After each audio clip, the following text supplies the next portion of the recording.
በማህበራዊ ሚዲያ ለመብቱ የሚታገል ሙስሊም በሙሉ ስልጤ የሚሉት ስልጤ በዲኑ ስለማይደራደር ነው አሉ ኡስታዝ አህመድ ዲን ጀበል። ከሩብ ክፍለ ዘመን በላይ የኢልም ብርሃንን ሲያበራ የቆየው የመካነ ሰላሙ መርከዘ ሱና 47 ሁፋዞችን በድምቀት አስመረቀ። ከ28 በላይ ስፔሻሊስት ዶክተሮችን በማሳተፍ የኢትዮጵያ ሙስሊም የጤና ባለሙያዎች ማህበር ለ1000 ወገኖች ነፃ የሕክምና አገልግሎትን ሰጠ። ኢራን ሁቲዎች የቀይ ባህር ነዳጅ ማጓጓዣ መስመርን ለመዝጋት ዝግጁ እንዲሆኑ ትዕዛዝ አስተላለፈች። ኢራን በሰሜናዊ ኢራቅ በፈጸመችው ጥቃት አንድ የአሜሪካ ወታደር መገደሉ ተገለጸ። የሚሉት የዕለቱ የሃሩን መረጃችን አበይት ክስተቶች ናቸው። ሃሩን ሚዲያ ላለፉት 9 ዓመታት የሙስሊሙ ማህበረሰብ አዎንታዊ ሁነቶች ለህዝብ ከማድረስ በተጨማሪ የሚገጥሙ በደሎችና የፍትህ መዛባቶችን በመዘገብ ለህዝብ ድምጽ ሲሆን ቆይቷል። በሰሜን አሜሪካ በአዲስ አበባና በሐላባ ስቱዲዮችን በመገንባት የማህበረሰባችን ንቃተ ህሊናን ከመፍጠር አንጻር በማህበራዊ ኢኮኖሚያዊና ሃይማኖታዊ ጉዳዮች ላይ ማህበረሰብ ተኮር ስራዎችን የሰራ ሲሆን በዚህ ረገድ የሚንቀሳቀሱ ተቋማትን ከህዝብ ጋር በማስተዋወቅ በኩልም አይነተኛ ሚናን ተጫውቷል። ሃሩን ሚዲያን በቴሌብር በዕለታዊ በሳምንታዊና ወርሃዊ ክፍያ በቋሚ አባልነት ማገዝ ይችላሉ። በመጀመሪያ ወደ ቴሌብር አካውንቶ በመግባት ፔይመንት የሚለውን በመምረጥ ከሚመጡት አማራጮች ውስጥ ፈንድራይዚንግ የሚለውን ይጫኑ። በመቀጠልም ከተዘረዘሩ አማራጮች ውስጥ ሃሩን ሚዲያ የሚለውን በመፈለግ ዶኔት የሚለውን ይጫኑ። ከዚህ በኋላ ከተዘረዘሩ የዕለታዊ ሳምንታዊና ወርሃዊ የአባልነት አማራጮች መካከል የሚፈልጉትን በመምረጥ ኔክስት የሚለውን በመጫን የሚስጥር ቁጥሮን ያስገቡ። በመጨረሻም ከ127 አባል መሆኑን የሚገልጽ አጭር የጽሑፍ መልእክት ይደርሰዎታል። አሁን የሙስሊሙ ማህበረሰብ ቀዳሚ የመረጃ ምንጭ የሆነው የሃሩን ሚዲያ አባል ሆነዋል። እናመሰግናለን።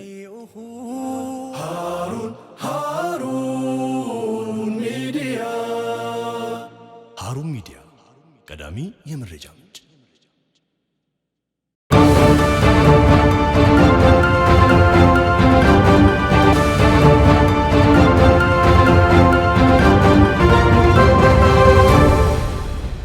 አሰላሙ አለይኩም ወራህመቱላሂ ወበረካቱ። የተወደዳችሁና የተከበራችሁ የሃሩን ሚዲያ ተከታታዮች ለተሰኞ ሐምሌ 12 2018 ዓመተ ልደት ወደ እናንተ የሚደርሰው ሃሩን መረጃችን ተጀምሯል። ከመረጃዎቹ ጋርም አቲድ ሐሚድ አብሬያችሁ ቆያለሁ። እስከ መረጃችን ፍጻሜ አብራችሁን ቆዩ። ከሩብ ክፍለ ዘመን በላይ የኢልም ብርሃንን ሲያበራ የቆየው መካነ ሰላም መርከዝ 47 ሁፋዞችን በድምቀት አስመረቀ። ከሩብ ክፍለ ዘመን በላይ የኢልም ብርሃንን ሲያበራ የቆየው የመካነ ሰላሙ መርከዘ ሱና 47 ሁፋዞችን በድምቀት አስመረቀ። በአማራ ክልል ደቡብ ወሎ ዞን ቦረና ወረዳ መካነ ሰላም ከተማ የሚገኘው አንጋፋው መርከዘ ሱና ትምህርት ቤት 47 ሁፋዞችን በደማቅ ስነ ስርዓት አስመርቋል። በምረቃ ስነ ስርዓቱ ላይ የቦረና ወረዳ እስልምና ጉዳዮች ምክር ቤት ሰብሳቢ ሼህ ሙሐመድ ታጁ፣ የመካነ ሰላም ከተማ እስልምና ጉዳዮች ምክር ቤት ሰብሳቢ ሐጅ ነስሩ አብዱል ከሪም፣ ዑለማዎች፣ የማህበረሰብ መሪዎችና ሌሎች ተጋባዥ እንግዶች ተገኝተው የተመራቂዎችን ስኬት አብስረዋል። ከተመራቂዎች መካከልም ከወራት በፊት በሸሂድነት ወደ አኺራ የተሻገሩት የቀድሞው የመካነ ሰላም ከተማ እስልምና ጉዳዮች ምክር ቤት ምክትል ሰብሳቢ ሼህ ጀማል ታዳጊ ልጃቸው ሙሐመድ ጀማል መመረቁ በስነ ስርዓቱ ላይ ልዩ ስሜትና ድምቀትን ፈጥሯል። ከሩብ ክፍለ ዘመን በላይ ታላላቅ ቃሪዎችን ኡስታዞችንና የእስልምና እውቀት ተሸካሚዎችን እያፈራ የሚገኘው መርከዘ ሱና ዛሬም በሌላ 47 ሁፋዞች ምረቃ ለማህበረሰቡ የኢልም ብርሃንን የማስፋፋት ታሪካዊ ሚናውን በቀጣይነት እየተወጣ መሆኑም ተረጋግጧል። መርከዙ ለብዙ ዓመታት ቁርአንን፣ የሸሪዓ ትምህርቶችን በማስተማር ትውልድን በእውቀት በስነ ምግባርና በመልካም እሴቶች በመቅረጽ ከሚታወቁ የኢልም ማዕከላቶች ውስጥ አንዱ ሆኖ ቀጥሏል።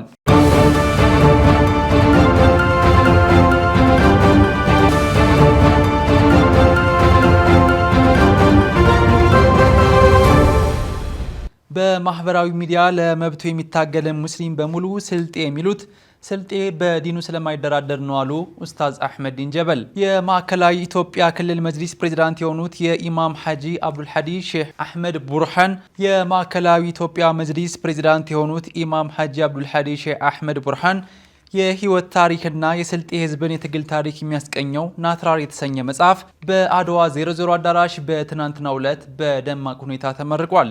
በምረቃ ስነ ስርዓቱ ላይ ተገኝተው ንግግር ያደረጉት ኡስታዝ አህመድ ዲን ጀበል በማህበራዊ ሚዲያ ላይ መብቱን የሚጠይቀው ሙስሊም ሁሉ ስልጤ የሚል ስያሜ የሚሰጡት ማህበረሰቡ ለዲኑ ወደ ኋላ የማይልና የማይደራደር በመሆኑ ነው ብለዋል። አክለውም ማህበረሰቡ ለዲኑ ያለውን ጥልቅ ፍቅር ከብሔርተኝነትና የሰላምና የልማት አርበኝነቱን አጠናክሮ ሊቀጥል እንደሚገባ ማሳስበዋል። የኢማም ሐጂ አብዱል ሀዲ ታሪክ ያው በሩቁ እናውቃቸዋለን፣ ግን ምን እንዳደረጉ ይህን መጽሐፍ ባላነብ እኔ አላውቅም ነበር። ለእኔም ስለ ስልጤ ማህበረሰብና ስለተደረጉ ትግሎች ከዲን ጋር ተያይዞ ስለነበሩ ነገሮች እኔ እንዳንድ ሰው በጥልቀት እንዳውቅ አገዘኝ ማለት ነው። በጸሐፊ ሸምስ የሱፍ የተዘጋጀው ይህ መጽሐፍ የኢማም ሐጂ አብዱል ሀዲን የግል ታሪክ ብቻ ሳይሆን የስልጤ ብሔረሰብ የአባቶችን ትግል ቁርጠኝነትና አልበገር ባይነት በሰፊው የሚያሳይ ነው። ጸሐፊው ታሪካቸውን ለመጻፍ ጥያቄ ሲያቀርብላቸው አላህ ካወቀው ይበቃል በማለት መጀመሪያ ላይ ተቃውሞ የነበረ ቢሆንም ታሪኩ ለትውልድ መማሪያነቱ የጎላ መሆኑ ሲነገራቸው መስማማታቸው በፕሮግራሙ ላይ ተገልጿል። ኢማም ሐጂ አብዱል ሀዲ በማህበረሰቡ የልማትና የማንነት እንቅስቃሴ ውስጥ ግንባር ቀደም ተሳትፎ የነበራቸው ሲሆን በትምህርትና የሃይማኖት ተቋማት ግንባታ ዘርፍ በስልጤ ዞንና በሌሎች አካባቢዎች ከ100 በላይ መሳጅዶችን አስገንብተዋል። እንዲሁም የሂክማ ኢስላማዊ ዩኒቨርሲቲ እንዲመሰረት ከፍተኛ ሚናን ተጫውተዋል። በሰብአዊ ድጋፍ በኩልም በያን የተሰኘውን የየቲም አባትና እናት የሌላቸው ልጆች ማሳደጊያ ተቋም አቋቁመው በርካቶችን ታድገዋል። ከዚህ በተጨማሪ የስልጤነት ትግልን በሳውዲ አረቢያ ሆነው ሲቀላቀሉ የሳዑዲ ኤምባሲ ፓስፖርታቸውን ለመንጠቅ ሲሞክርና በሀገር ውስጥም ሆነ በውጭ ሀገራት በርካታ ወከባዎች ሲፈጸምባቸው ከአቋማቸው ዝንፍ ያላሉ አልበገር ባይ እንደነበሩም ተገልጿል። በ1954 ዓመተ ልደት በሳንኩራ ከተማ የተወለዱት ኢማም ሐጂ አብዱል ሀዲ በልጅነታቸው በአባታቸው መድረሳ ቁርአንን የተማሩ ሲሆን ለተጨማሪ የኢልም እውቀት ወደ ሱዳን በማቅናት በስመጥር ዑለሞች ስር ተምረዋል። በመቀጠልም በሳውዲ አረቢያ ሪያድ ከተማ በሸሪያ ሕግ የመጀመሪያ ዲግሪያቸውንም አግኝተዋል። ታሪክ በቃል ብቻ ሲተላለፍ የመጥፋት እድሉ ሰፊ መሆኑን ያነሱት ተሳታፊዎቹ እንዲህ በመጽሐፍ ተሰንዶ መቀመጡ ለዲኑና ለማህበረሰቡ ልማት የሚጨነቅ ጠንካራ ትውልድን ለመፍጠር እንደሚያግዝ ገልጸዋል። በድምቀት በተካሄደው በዚህ የምረቃ መርሃ ግብር ላይ የፌዴራልና የክልል መጅሊስ አመራሮች፣ የሥነ ጽሑፍ ባለሙያዎች፣ ታላላቅ ዑለሞች፣ የመንግስት የሥራ ኃላፊዎችና በርካታ የማህበረሰቡ ተወላጆች ተገኝተዋል። ዞር ብዬ አንድ እንጨት ስር ሄጄ እያለቀስኩ አላህን ለመንኩት። እኔ አሁን እኔን ለማውደስ ከበቂ በላይ ነው። ወላሂ ማልፈልገው ውስጥ ነው የገባሁት። ለህዝብ ይጠቅማል ሲባል ቅድም ጠቅሶታል። ግን አላህ ምን ያህል ከኛ ቅርብ መሆኑን ለማስታወስ ምልክት ለማድረግ ነው። ነኽሏ ውስጥ ቁጭ ብዬ እጄን ወደ ላይ አድርጌ አላህን ለመንኩት። ያ ረቢ ልቤ ታውቃለህ፣ አንድም መስጂድ የለም አገራችን። ያየሁት ልማት በተለያየ አገር በቃ ውስጤ ላይ ነበር። አንድም የለም። ለምን አንድ መስጂድ ሲሆን በመቶዎች የሚቆጠር መስጂድ በእኔ እጅ አድርግልኝ አልኩት። አንደኛ ጥያቄ። ሁለተኛ መድረሳዎች 2። ሶስተኛ ይሄን ያየሁት ልማት የሚታየው ማብራት የሚታየው እንደገና ደግሞ የኔ የሚባል ከተማ የት ናችሁ ሲባል ከፊላችን ሆሳና እንላለን፣ ከፊላችን ቡታጀራ ወይ ወልቂጤ ነው። የኛ የምትባል አላህ ሲጠን አልኩት። አልሐምዱሊላህ አላህ ተቀበለ።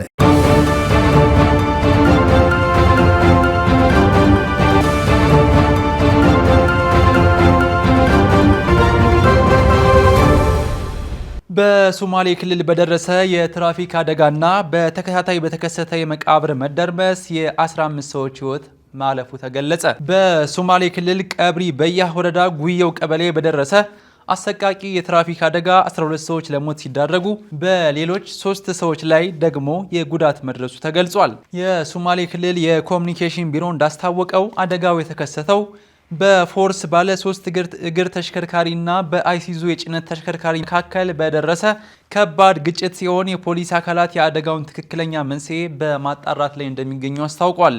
በአካባቢው ማህበረሰብ ላይ ከፍተኛ ድንጋጤን የፈጠረው ሌላኛው አሳዛኝ ክስተት ደግሞ የተከሰተው በዚሁ ዕለት ነበር። ይህ የትራፊክ አደጋን ተከትሎ የሟቾችን አስክሬን ለመቅበር በተደረገው የቀብር ስነ ስርዓት ወቅት ያልተጠበቀ የመቃብር ስፍራ መደርመስ አደጋ በማጋጠሙ ተጨማሪ 3 ሰዎች ሕይወታቸውን ሲያጡ ከ10 በላይ ሰዎች ላይ ደግሞ ጉዳት መድረሱ ተገልጿል። በአጠቃላይ በዕለቱ ከተከሰቱ በእነዚህ ተከታታይ አደጋዎች የ15 ሰዎች ሕይወት ያለፈ ሲሆን ከ13 በላይ ሰዎች ደግሞ በተለያየ ደረጃ ጉዳት ደርሶባቸዋል። ክስተቱን ተከትሎ የሶማሌ ክልል ርዕሰ መስተዳድር አቶ ሙስጠፌ መሐመድ ባስተላለፉት መልእክት በተከታታይ በደረሱት አደጋዎች ሕይወታቸውን ላጡ ወገኖች የተሰማቸውን ጥልቅ ሐዘን ገልጸው ለሟች ቤተሰቦችና ለመላው የክልሉ ነዋሪዎች መጽናናትን ተመኝተዋል።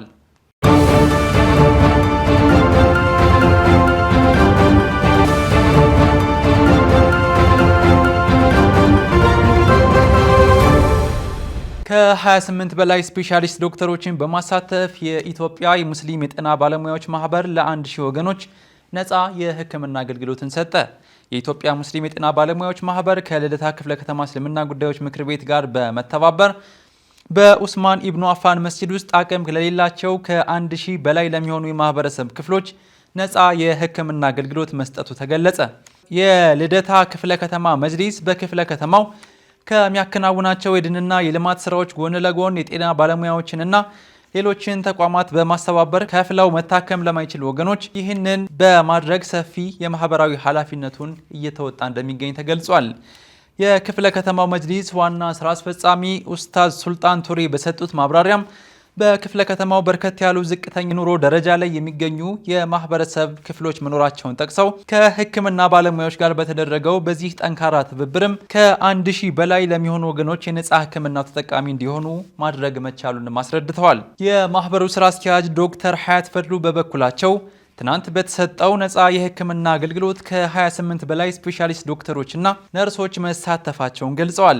በዚህም የቆዳ የውስጥ ደዌ የአልትራሳውንድና የጠቅላላ ሕክምና አገልግሎት ከነጻ የመድኃኒት ስርጭት ጋር መከናወናቸውንም አብራርተዋል። የማህበሩ በጎ ፈቃደኛ አገልጋይ የሆኑት የውስጥ ደዌ ስፔሻሊስቱ ዶክተር ሃይከል መስዑድም ማህበሩ ከምርመራ እስከ ቀዶ ሕክምና እንዲሁም በተቻለ መጠን ነጻ የመድኃኒት እደላ ያደረገ መሆኑንም ጠቁመው በቀጣይም ይህንን አገልግሎት በሁሉም አካባቢዎች ለማድረስ እቅድ ተይዞ እየተሰራ መሆኑን አስታውቀዋል። የነጻ ሕክምና ተጠቃሚዎች የሆኑ ታካሚዎች በሰጡት አስተያየትም የሕክምና አገልግሎቱ በሆስፒታል ውስጥ የሚሰጠውን ደረጃ የጠበቀ ሂደት የተከተለ በመሆኑ ከፍተኛ ደስታ እንደፈጠረላቸው ገልጸዋል። ይህ አይነቱ መልካም ተግባር ተጠናክሮ እንዲቀጥል የጠየቁት ታካሚዎቹም የሌሎች ሙያ ባለቤቶችም ልክ እንደ ጤና ባለሙያዎቹ በተመሳሳይ መልኩ ተደራጅተው ማህበረሰባቸውን እንዲያገለግሉ ጥሪያቸውን አቅርበዋል።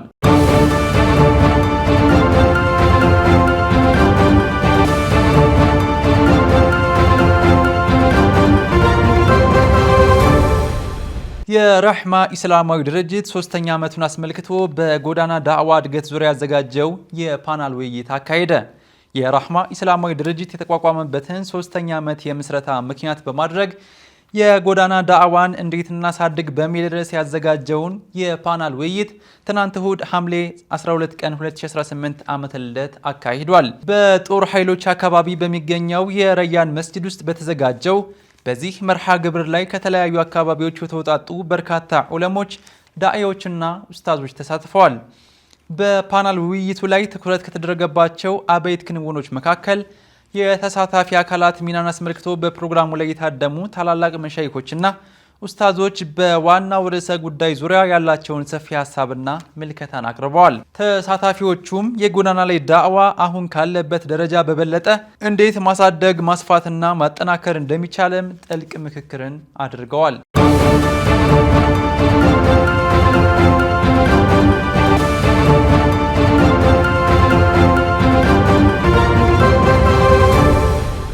ውድና የተከበራችሁ የሀሩን ሚዲያ ተከታታዮች ዕለተ ሰኞ ሐምሌ 12 2018 ዓመተ ልደት ወደ እናንተ የምናደርሰው መረጃችን እየተከታተላችሁ ትገኛላችሁ።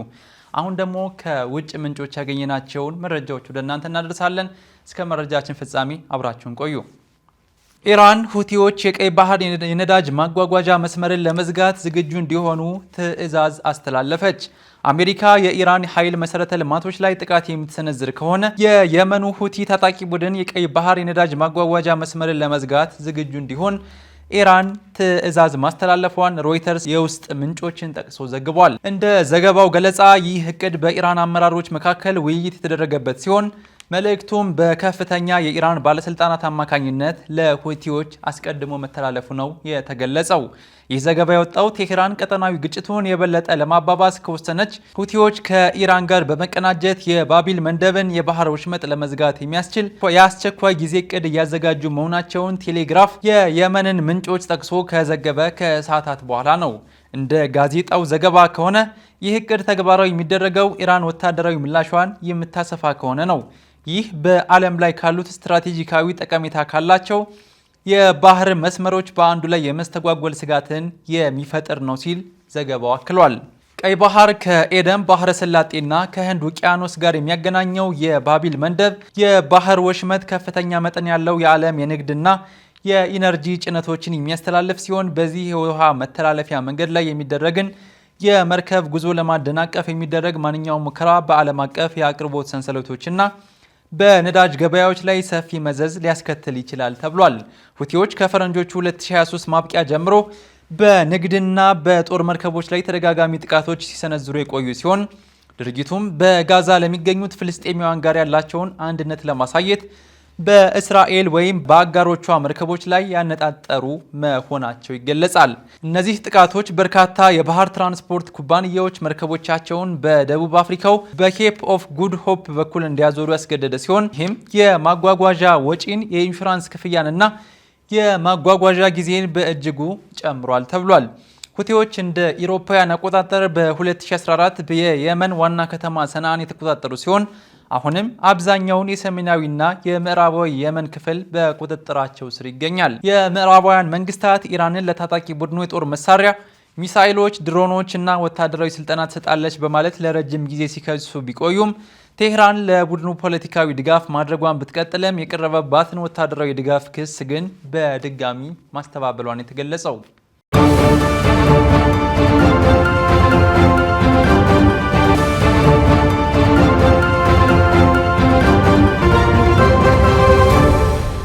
ኢራን በሰሜን ኢራቅ በፈጸመችው ጥቃት አንድ የአሜሪካ ወታደር መገደሉ ተገለጸ። ሌላ ወታደርም እንደቆሰለ የአገሪቱ ማዕከላዊ እዝ አስታውቋል። የአሜሪካ ማዕከላዊ እዝ እንደገለጸው ወታደሩ የተገደለው ተመትቶ የወደቀ የኢራን ድሮንን ለማፈንዳት በተደረገ ሙከራ ወቅት መሆኑን አስታውቋል። ሌሎች ብዙ የአሜሪካ ወታደሮችም የአካል ጉዳት እንደደረሰባቸውም ተገልጿል። ኢራንና አሜሪካ ለተከታታይ 8 ቀናት የተኩስ ልውውጥ ማድረጋቸውንም ቀጥለዋል። ባለፉት ቀናት ሁለቱም ወገኖች መሰረተ ልማቶች ላይ በደረሱ ጥቃቶች አንዳቸው ሌላቸውን ሲከሱ ቆይተዋል።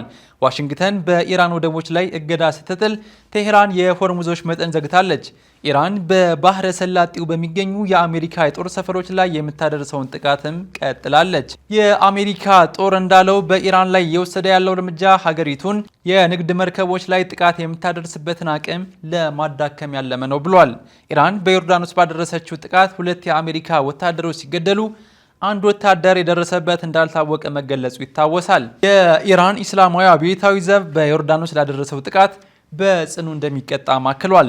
እስካሁን ድረስ የተገደሉ የአሜሪካ ወታደሮች ቁጥርም አጠቃላይ 17 መድረሱ ተገልጿል።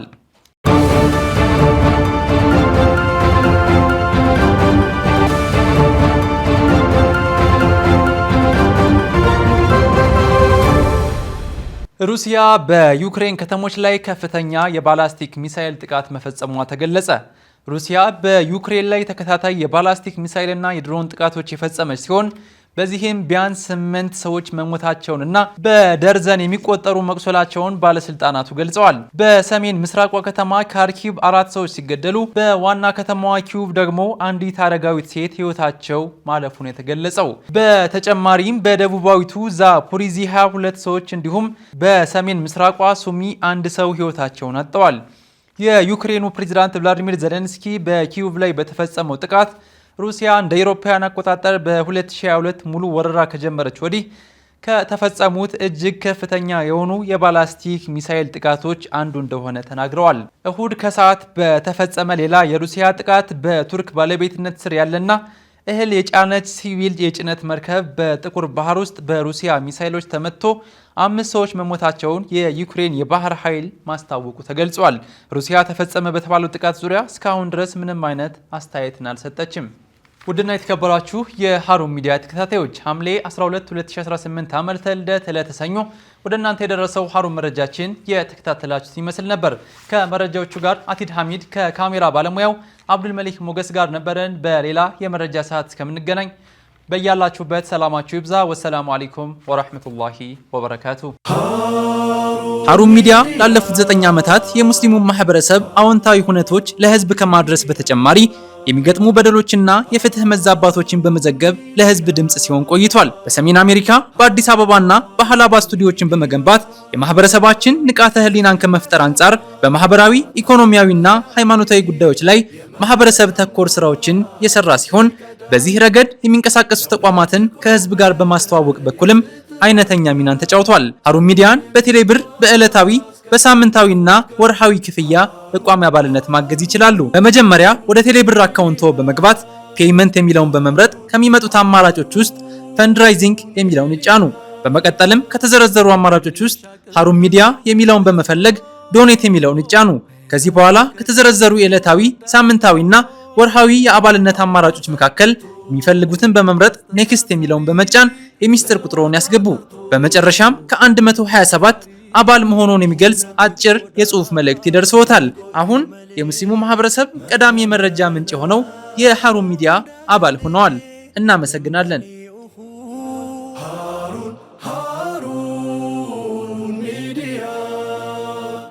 ሃሩን ሚዲያ ቀዳሚ የመረጃ